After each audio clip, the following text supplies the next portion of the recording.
Xin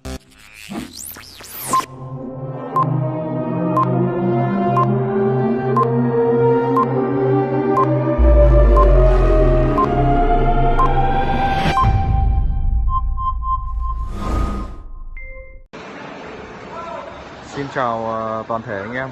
Đây là dòng máy cắt 07 quay đa góc. Nó quay góc 45, 90 độ, 135 độ. Đây là một dòng sản phẩm mới của bên mình vừa mới nhập về. Nó có chức năng cắt ke tự động. Đấy. Thân máy có độ nặng là 1,5 tấn.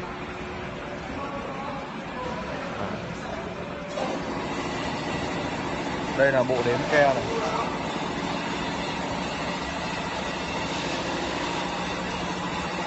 Piston đẩy ke.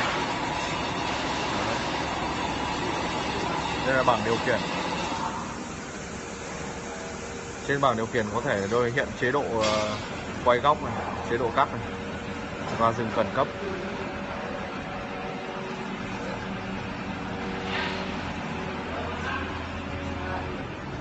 Thiết bị điện của máy thì bao gồm có 2 khởi động từ, một chống đảo chiều, một automat, một dơ le, cộng với bộ kỹ thuật số, toàn bộ dơ le hết rồi.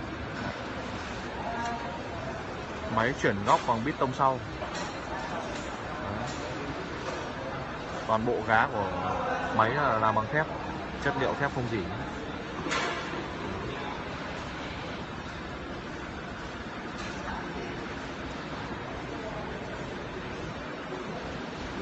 Mặt trước của máy cũng đều làm bằng thép.